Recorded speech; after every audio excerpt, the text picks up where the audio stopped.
Ha? Kapag may mga prospect kayo, makipagkwentuhan muna kayo. Alamin nyo kung anong gustong malaman niya. Hindi yung lahat sasabihin mo. Art of communication. Ano ang gustong marinig ng kausap nyo? Bakit kayo? Meron ba kayo taong kinakainisan dahil ang yabang-yabang? Meron ba kayo gano'n? Bakit mo sabi mayabang? Kasi sila yung bida. Alam mo ako? Alam mo ako? Alam mo ako? Puro gano'n. Pero sila yung taong gusto mo kausap. Alam mo, yung binabagay pangalan mo, di ba? Kasama ka sa conversation, gusto mo yon. Mahawak, tumatapik sa'yo. Parang relax na relax ka. So kapag kayo mag-iimbita, huwag kang gila-gigil. Uy, sama ka naman sa akin. Ano yun? 780 lang. Wala pa ako 500 eh. See? Hindi sama yun. Uy, pare, kumusta ka na? Long time no see ah. Di ba? Kumusta pamilya mo? Okay naman, pare. Talaga? Eh, trabaho. Okay naman. Medyo na-promote ako. Talaga na-promote ka? Congratulate mo. Pare, congratulations. Na-promote ka pala. Eh, pag napopromote, malaki sweldo. No? Tama, normal ang kwentuhan yun. Sasagot siya, oo nga, medyo lumalaki sweldo ko. Alam mo bro, meron kong kaibigan din, na-promote din. Laki na sweldo, pare. Alam mo pag laki na sweldo niya? Yung trabaho, tumaas, dumami, na-stress siya ngayon. Pressure siya, ang nangyari, na-stroke. Ganyan ba ngayon, na-stroke? Ah, talaga? Oo. Anong trabaho nun? Anong trabaho? Parang pareho ng trabaho mo eh. Pero nakaka-recover na ngayon. Talaga, oo. Kasi may ginagamit siyang produkto. Ano produkto? Stress with level A eh. At alive. Alive. Ang ganda ng alive. Pinagsama-samang prutas, gulay, mushroom. Lumalakas na siya ngayon. Talaga? Saan nakakabili? Saan? Sa akin. Pare, sa akin.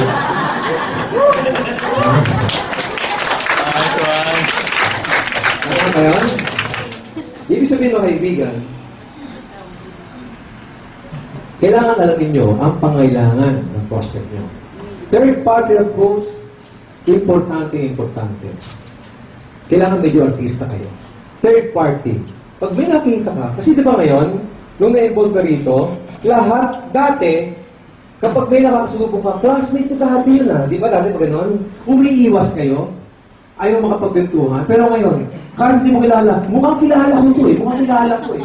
Malapitan lang. Tama ho ba yun? Third part, pare, long time no see, kumusta na bro? Kumustahan kayo? Pare, buti nagkita tayo. Kailangan mo tulong mo eh. Tulong? Ang tao, kapag nalapitan mo, kailangan magtulong, yung mayabang yan. Anong tulong ba kailangan mo, bro? Baka naman pwede kang mag-refer sa akin. Mag-refer ng ano? Meron ba taong kilala gustong kumita ng mga 10,000 naman? 10,000? Pare naman! Maghanap pa, ako na lang! Ang sagot doon, huwag ka. Huwag ka, ayaw mo to. Kasi kung tipong tao, pagkatapos ng trabaho mo, gusto mo sa bahay mo. Pero grabe, 10,000, pwede pang pumalo ng mga 20 mil isang buwan. 20 mil, pare? Baka nga pwede ako dyan, ako na lang. Huwag ka. Kasi may seminar yun, ayaw mo nun. Ang seminar, 20 minutes. Ayaw mo nun, huwag ka. Pero yung 20, aabot ng 30, 50. Magagalit yun. Paala, ako naman ito, parang dito kaibigan. Ako na lang, huwag ka. Hanggang 3 lang yun. Pag pang-4, huwag ka na maging inarte. Huwag ka. Diba? Pag pang-4, ito sagot. Baka naman pwede ako dyan. Ito sagutin mo. Bakit kulit mo? Alam mo, sa totoo lang, ha? Kung hindi kita kaibigan, hindi kita pagbibigyan. Kulit-kulit. Ito gawin natin. Bukas, may lakad sana ako. Kakansilin ko. Ha? Bukas ng alas 5. Diyan, ha? Sa SM Southmall.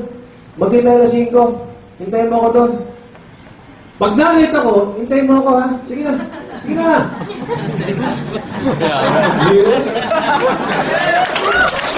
Tapos, galit mo dito. Kami speaker. Buang yun. Anong point? Ang pag-iimbita, walang perfect. Walang pare-pare-petition. Mamamaster mo lang yun through practice. Practice. Now, kapag naimbitahan mo na, umattend na, parang ganito, Kapag nakatin dito o sa Ortigas, mababaliw yun. Kapag yun, umaten sa seminar natin, sa Ortigas or dito, ang first timer laging nasa unahan. Ang first timer ninyo, huwag din yung papupunta sa likuran kasi marami distraction. Lalo sa Ortigas. At ang first timer ninyo, hindi yung kukwentuhan. Pag nagtatanong, huwag yung usapin. Ang first timer ninyo, kayo mismo leader, huwag kayong echo. Ano yung echo? Kapag nagkukwento yung speaker, inuunahan nyo. Abangan mo, may kwento kalabaw yan. Tapos sabi yung kanta kayo, parang gusto bigay ka yun. Abangan mo pa mamay. Inuunahan nyo yung speaker. At kayo mismo, kapag nagtatanong sa inyo, kung alam nyo na yung kwentong to, ang sagot nyo lagi, hindi nyo pa alam. Ang mind setting mo, every time you attend my training, o train namin lahat kayo, mind setting first timer ka, wala kang alam. Kasi kapag ito alam mo na, mahirapan ang speaker. Tama? Ba't mahirap? Kung lahat kayo, pare-pare naman din sa akin, mahirapan ako nun. Ang kinakausap ko lagi, yung bagito. Ang trabaho ng mga leaders, pumalakpak at tumawa. Kasi pag walang papalakpak dyan, ano lungkot nito? Parang may lamay. Ha? Tama ko ba? Walang lamay. Ha? Fiesta po, fiesta. Now, pag umatend na, i-follow up. 24 to 48 hours, kailangan i-follow up. Uy, kumusta? Okay ba? Oo, okay pala. Ang saya-saya pala doon. Ang ganda-ganda. Uy, mas magaling bukas. Ang magaling bukas. Kapag umatend nyo, sabihin nyo, magaling is next speaker. Kahit sino yung speaker, sabihin nyo, magaling. Wala naman silang idea kung sino yun eh. Ang importante, ma-adapt nila yung culture. Ano yung culture? Yung palakpak, yung power, yung grabe. Guys, makukulture siya kayo dito. Kapag magito ka, may power, may grabe. Tama ko ba yun? Alam mo yung culture siya? Pag sigaw ko ng power, sigaw ko ng grabe. Grabe ako, power ka. Kaya ba gawin yun? Yes. Grabe! Power! Power! Power! Power! Power! Grabe, grabe, grabe! Power! Kung first timer ka, sabi mo, may mga tama yan. See? Tama? Yes, importante. Kaya importante mga kaibigan, na makakadag kayo. Ano bakit importante makakadag? Okay lang kayo, okay lang kayo. Bakit importante makakadag kayo?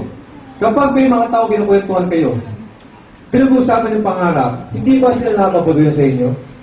At ang iba sa inyo matagal na dito, kapag hindi negosyo pag-uusapan, kapag hindi pangarap pag-uusapan, hindi na tamad. Kasi hindi nag-limit yung mga utak natin sa utak nila. So, importante, pare-pareho level of thinking natin. Ngayon, masaya ka dito. Pagbaba, gawin mo yan, ginagawa mo ngayon, pag nakita ka ng mga tao, sabihin, may mga tama yan. Kasi hindi nila alam pinag-uusapan. Tama? Papatunayan ko sa inyo. Gusto nyo, papatunayan ko rin sa inyo. Na importante, nag-limit yung mga utak. Okay lang ba kayo? Yes! Okay lang ba kayo? Yes! Merong isang ngongo. Ha? Yung ngongo na yun, every time umuwi sa bahay niya, at nakikita yung nanay niya, tinatakpan yung bata ng nanay niya. Sabihin ng ngongo, Mami, nges po. Sabihin ng mami niya, panges po ka pa. Eh, ikaw naman ngongo dito. Hindi yun ang kwento. Ang kwento ito. Akala mo yun ang kwento? Ito ang kwento. Yung ngongo na yun, may tindahan. May sari-sari store. One day, ang nagbabantay ng tindahan, yung tatay ng ngongo. Biglang may bumiling customer. Ang customer, ngongo din. Sabi ng ngongo, good morning po. Pabili nga ako ng morning. Sabi ng tatay, anong binibili mo? Ang aming mo, pamili na. Moyi. Moyi. Hindi ko maintindihan ako ng moyi mo. Pamiyak naman. Oo. Moyi na. Hindi ba maintindihan ka?